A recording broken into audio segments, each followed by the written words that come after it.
چھٹی بات، شیطان کی مخالفت کرنا، یہ بھی بہت ضروری ہے. مثلاً دائیں ہاتھ سے کھانا پینا، دائیں ہاتھ سے کھائے پی، کیونکہ شیطان اپنے بائیں ہاتھ سے کھاتا پیتا ہے، تو شیطان کی موافقت سے بچیں. مغرب کے وقت باہر نہ نکلنا، خصوصاً بچوں کا. رسول اللہ صلی اللہ علیہ وسلم نے فرمایا جب رات کی ابتدا ہو یا شام ہو تو اپنے بچوں کو روک لو اور گھر سے باہر نہ نکلنے دو، کیونکہ اس وقت شیاطین پھیل جاتے ہیں. پھر جب رات کی 1 گھڑی گزر جائے تو انہیں چھوڑ دو اور دروازے بند کر لو. اس وقت اللہ کا نام لو، کیونکہ شیطان بند دروازے کو نہیں کھولتا. اور اللہ کا نام لے کر مشکیزوں کا منہ باندھو، جسے آپ برتن دھو رہے ہیں اور رکھ رہے ہیں، الماریاں بند کر رہے ہیں. اللہ کا نام لے کر برتنوں کو ڈھکو، خواہ کسی چیز کو چوڑائی میں رکھ کر ہی ڈھک سکو. چوڑائی میں رکھنے کا مطلب یہ کہ جیسے چمچ لے کے گلاس کے اوپر اس طرح رکھ دیا جائے. اور اپنے چراغ سونے سے پہلے بجھا دیا کرو، یعنی لائٹس آف کر دیا کرو. اور یہ سب کچھ بسم اللہ پڑھ کر. پھر شیطان کی مجلس سے بچنا.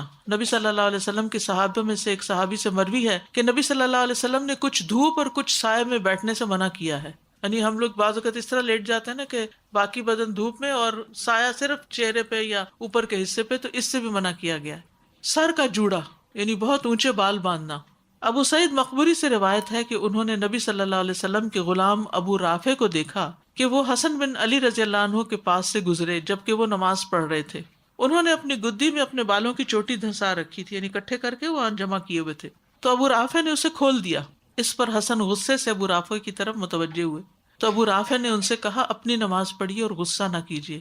بلا شبہ میں نے رسول اللہ صلی اللہ علیہ وسلم سے سنا ہے کہ جوڑے کا یہ مقام شیطان کی بیٹھک ہے، یعنی اس کے اوپر جا کے شیطان بیٹھتا ہے. اور ہمارے یہاں عام طور پر رواج ہے کہ بعض اوقات بہت اونچے بال باندھ کر ایک بالکل الگ سر پہ سر نظر آتا ہے. یہ تو ویسے بھی منع ہے. نبی صلی اللہ علیہ وسلم نے ایسی عورتوں کی نشاندہی کی کہ جن کے سر وقتی اونٹ کی طرح اوپر اٹھے ہوئے ہوں گے. تو سر تو سب کا اوپر ہوتا ہے، تو سر کے اوپر ایک اور سر لگ رہا ہوتا ہے. تو اس سے بھی پرہیز کرنا چاہیے کہ یہ شیطان کی بیٹھک ہے. سر پہ شیطان بیٹھ جائے تو کیا سوچنے دے گا. پھر گھر کو شیطانی چیزوں سے پاک رکھنا.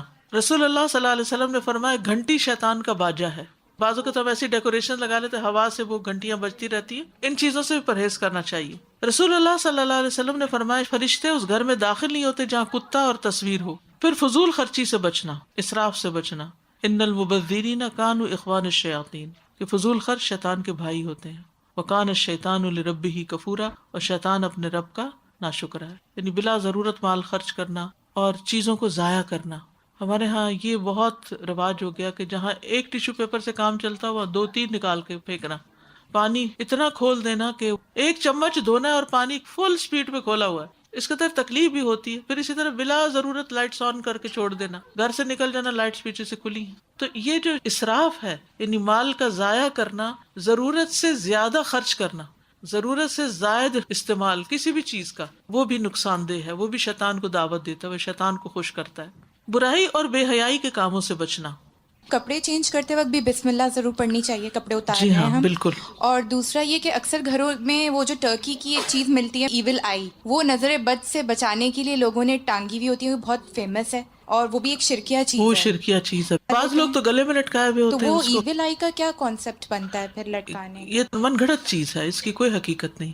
میرا سوال ہے کہ جیسا آپ نے بتایا اگر کسی کو سمٹمز ہو جائیں جیسے جادو کے ہیں یا نظر کی جو آپ نے بتائے ہیں شروع میں، اگر آپ کسی اور سے پڑھوا لیں جب جی آپ خود نہیں بالکل پڑھنا چاہ رہے تو یہ کیا جائز ہے؟ بالکل جائز ہے. ہم کہیں شرک تو نہیں کر رہے؟ ہم نہیں، کسی کوئی کو شرک شامل نہیں کر کے رہے، کیونکہ آپ دیکھیے جب کوئی ڈاکٹر بیمار ہوتا ہے تو دوا کون دیتا ہے؟ دوسرا ڈاکٹر دیتا ہے نا، کیونکہ اس وقت وہ کمزور پڑ چکا ہوتا ہے. اس وقت وہ بیماری کے اٹیک میں ہوتا ہے، وہ اس کا مائنڈ، اس کا کانشیس، ہر چیز اس طرح ایکٹیولی کام نہیں کرتا، لہٰذا اس کو دوسروں کی کنسلٹیشن چاہیے. پھر بعض اوقات ایک ڈاکٹر سے بھی کام نہیں چلتا تو کیا کرتے ہیں، ہم دوسرے کے پاس جاتے ہیں. تو اسی طرح روحانی علاج کے لیے بھی پہلے تو ہم سب خود ہی پڑھیں، لیکن بعض بیماریاں اتنی شدید ہوتی کہ آپ کو کنسلٹیشن کرنی پڑتی ہے کسی کے پوچھ کے، کیونکہ آپ ایک چیز پڑھ رہے ہوتے ہیں اور دوسری جو اصل بیماری ہے وہ آپ ڈائگنوز نہیں کر پائے، آپ کو کچھ اور پڑھنے کی بھی ضرورت ہے. تو وہ دوسرا اگر کوئی ماہر شخص ہے تو آپ کو بتائے گا کہ آپ یہ اور یہ کریں. اور ایک اور چیز یہ بھی ہوتی ہے کہ بعض اوقات ہم اپنے دل سے کئی باتیں سوچتے ہیں اور کرتے کوئی نہیں،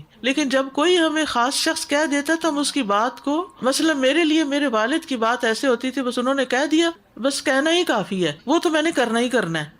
اسی طرح کوئی استاد، کوئی شیخ، کوئی ایسا ہوتا ہے کہ جو ایک دفعہ آپ کو کہتا ہے نا تو پھر آپ کو یقین سا آ جاتا ہے کہ یہ کرنا فائدہ مند ہے. تو اس میں نہ کوئی شخصیت پرستی ہے، نہ اس شخصیت کا کوئی کمال ہے، وہ بھی اللہ ہی کے دیے ہوئے علم میں سے کسی کو کچھ بتا رہا ہوتا ہے، اور ایک دوسرے کی مدد بھی کرنی چاہیے، تو اس میں کوئی شرک نہیں ہے.